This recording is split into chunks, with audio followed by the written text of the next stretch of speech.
Good morning, I'm Paolo del Rosario. Welcome to Weather HQ here on BNC, the Billionaire News Channel.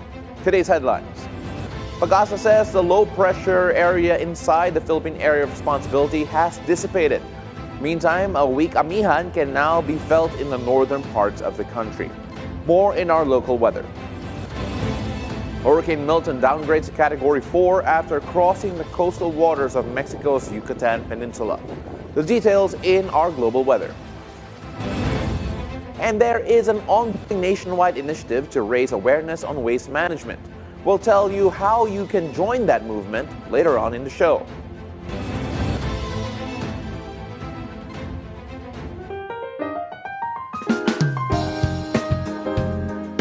Now let's take a look at the local weather. Pag-asa says the low-pressure area inside the Philippine Area of Responsibility has dissipated.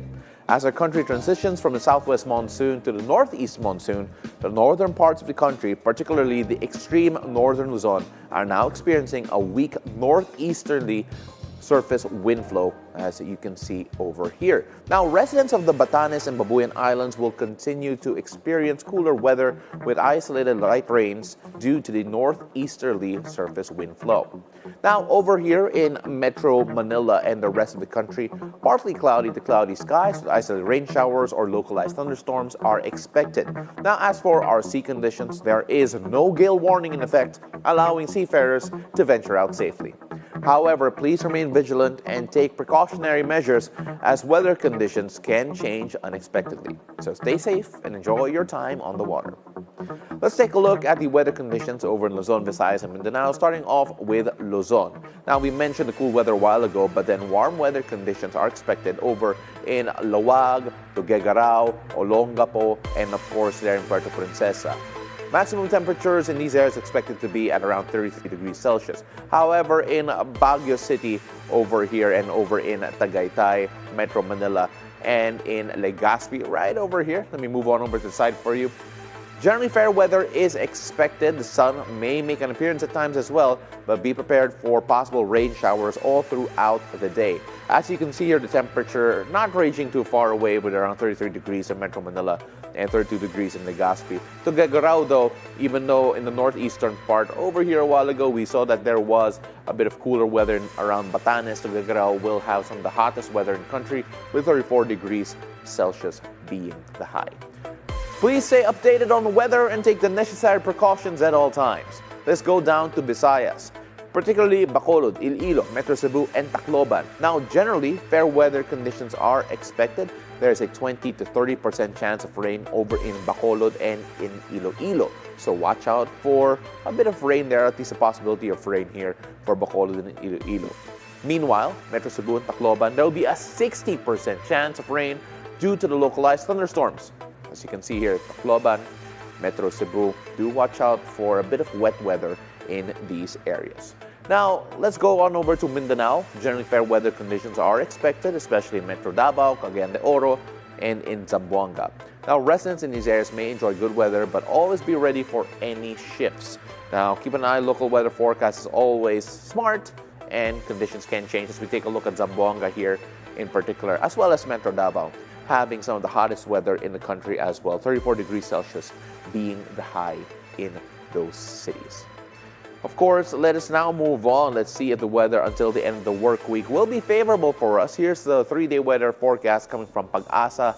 Let's go to Lipa, Batangas. Ala mga Batanggenyo, generally fair weather conditions are expected in the next 3 days. However, chance of rain is around 60 to 70%. So if you're going out tomorrow until Saturday, please prepare yourselves for afternoon rain showers and or thunderstorms. As you can see here, similar weather conditions all the way up until Saturday over in Lipa, Batangas. So watch out for all of that.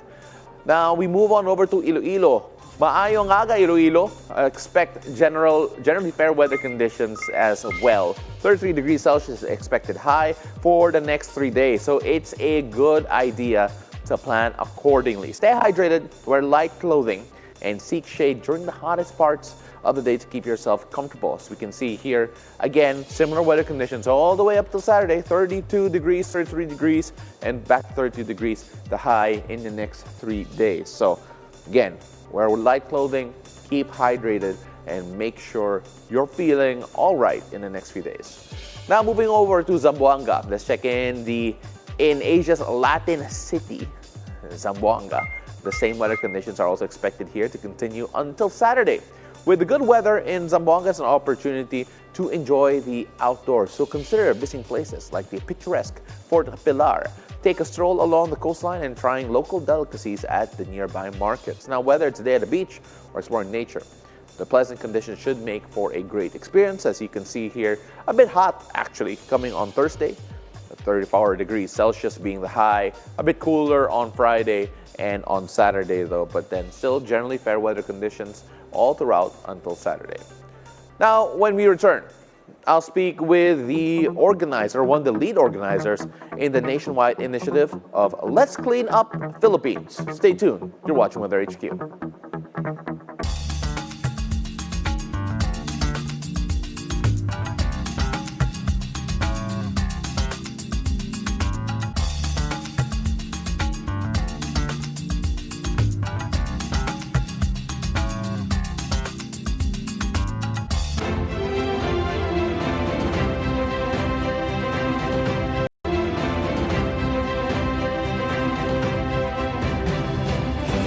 Welcome back. You're still watching Weather HQ. I'm Paolo del Rosario.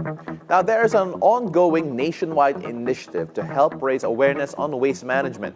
Joining us via Zoom is the chairman and president of Proyecto Philippines, the organization behind Let's Clean Up Philippines, Daniel Agan. Magandang umaga, Daniel. Kamusta ka? Hello, good morning, good morning. Magandang makakalikas ng araw sa lahat. Yes, I'm good po, sir, and thank you very much for inviting Proyecto Philippines to share our cleanup movement nationwide, the Let's Clean Up Philippines. All right, perfect. Thank you very much for joining us. So, for those who are not initiated, unang-una, ano po ang Proyektong Philippines and what are the goals of this organization? I'm so sorry, sir. Medyo growling po yung tanong. No worries, no worries. When you talk about Proyecto Philippines, can you give us a bit of a background?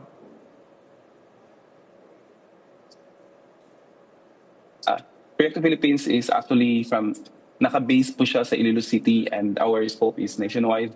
And then this Let's Clean Up Philippines is an initiative created to gather organizations across the country. And the central hub here is in Iloilo City. And then our objective here focuses mainly on collecting data to raise awareness that we still need to continue what we are doing, like, for example, environmental policies, and at the same time to tell the community that we still need to exert more effort for our waste management, and of course to tell if the in-place ordinances really are, or policies really are applicable still on this time of generation, and at the same time encouraging sustainable practices within the communities and extending these to various companies.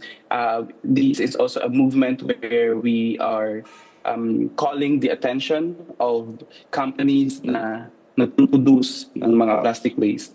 And this cleanup is actually not the main solution for the waste that we are with problem that we are encountering right now. And this is just an awareness or a campaign. Sabi nga nila, this is a band-aid solution. Then we are going to embrace that. And then this is what we are doing here is to continue the awareness that there are still wastes na tinatapon. We don't where is that coming from and where is that going to, no? And ang pinakaalam lang namin that will harm our environment. And pinaka-object collection of data and from organizations now coming from different places in the Philippines to produce waste count report. Well, Daniel, and we have already produced the first waste count report last year, actually, and this report is maybe can be a reference for local government units, for especially for the barangays. No, uh, we also call their attention to create ordinances apart from the city or municipal ordinances, that they also have to adopt, or rather formulate localized, a super localized ordinances where to keep the discipline on waste or proper disposal of communities or among the members in the community. Well, Daniel, you've talked about yung Proyecto Philippines and of course the work that you're doing, but you're also pushing a cleanup drive, practically speaking, or a project here called the Let's Clean Up Philippines. What is different from yung initiative na to compared to the other cleanups that we've seen all throughout the country? How is this different in particular? All right. Yes. The movement is actually the same with the movement of other cleanup initiatives. What we the different maybe is the gathering of data collections coming from different organizations.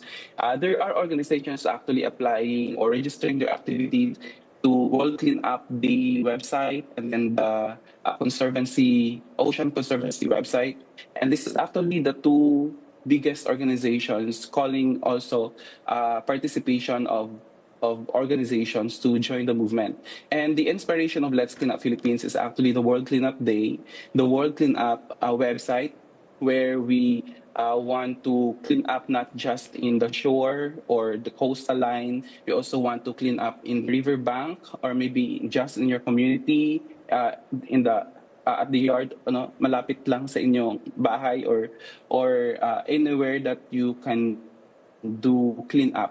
Uh, um, and then what we actually wanted is to gather data, I mean collections, no, from these individuals or organizations, and then maybe set apart is that we have collected, or rather we have prepared a waste count report that we believe that can help our, of course, local government units, or the barangay, the more localized community, to create ordinances on waste management. And of course, this is also one way for us to make them more aware that despite of the effort, especially on making policies, still we have waste being generated by Yeah. our community. Daniel, And sorry, I just want to with ask you. this, we also Yeah, sorry, Daniel, I just want to ask you because you're showing us a lot of the data already being collected, and of course, how very data-driven yung initiative na to is.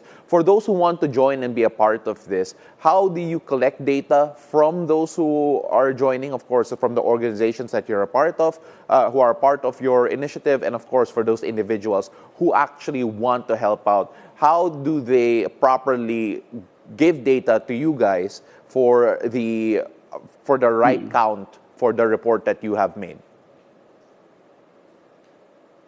all right.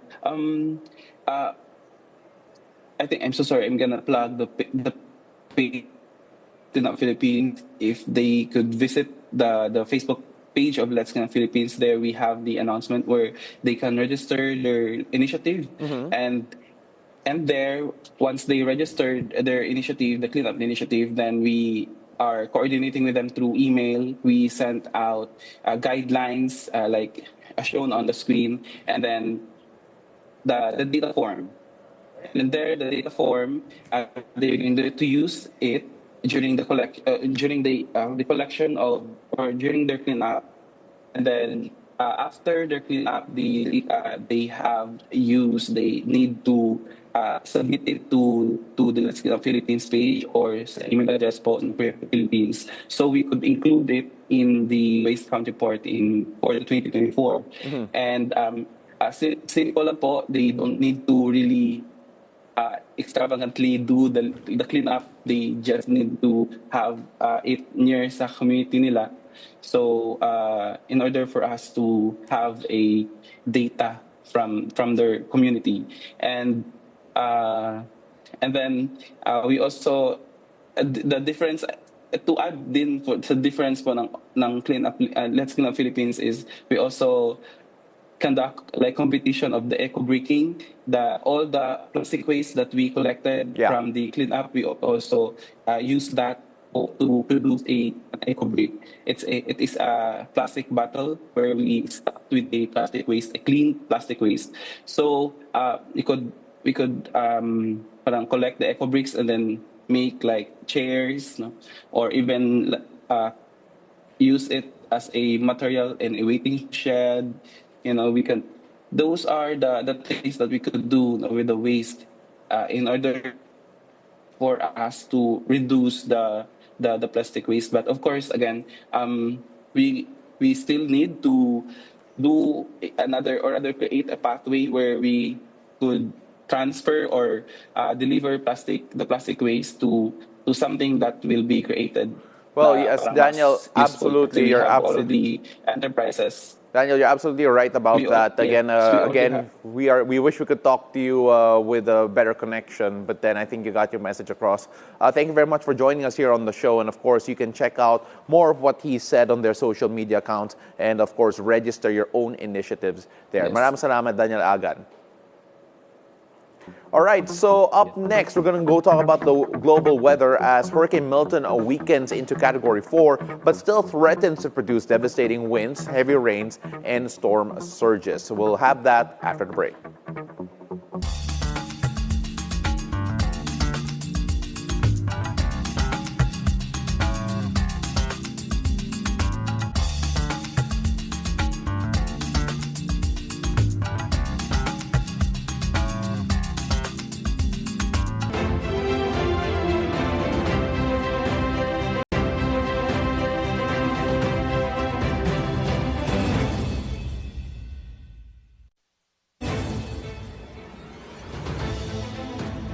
Welcome back. This is Weather HQ. I'm Paolo del Rosario. Let's take a look at the global weather. Hurricane Milton downgrades to Category 4 and has already crossed the coastal waters of Mexico's Yucatan Peninsula. Milton skirted the northern edge of Yucatan Peninsula, including its tourist hotspots and cargo ports. Eyewitness video shows heavy rains, waves barreling ashore, and winds from the storm whipping the tops of palm trees. The National Hurricane Center says it is currently located 209 kilometers northeast of Yucatan with maximum sustained winds of up to 240 kilometers per hour. Now, Hurricane Milton may have weakened slightly, but Category 4 hurricanes can still produce devastating winds, heavy rain, and storm surges. Now, the center forecasted storm surges of 10 to 15 feet, along with the coastline north and south of Tampa Bay, likely swamping low-lying areas.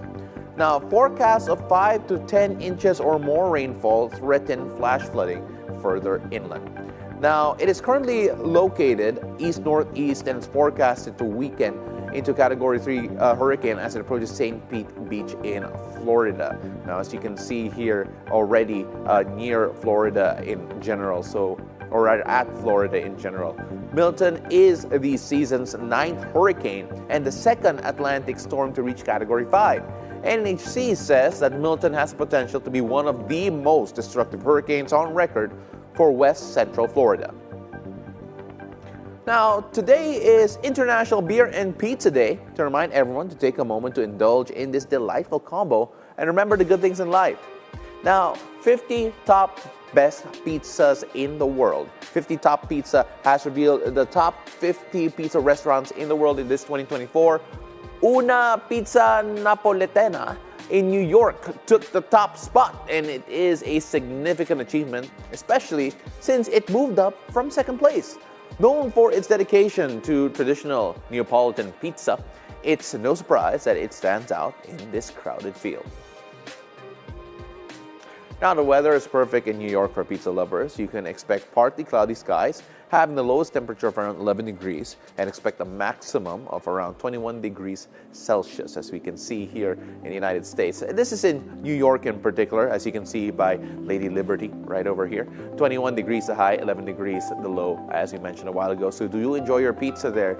And of course, the pride of having the best pizza in the world. U.S. scientists John Hopfield and British-Canadian Geoffrey Hinton are this year's Nobel Prize winners in physics for discoveries and inventions in machine learning, paving the way for the artificial intelligence boom. Heralded for its revolutionary potential in areas ranging from cutting-edge scientific discovery to more efficient administration, the emerging technology on which the duo worked has also raised fears that humankind may soon be outsmarted and outcompeted by its own creation.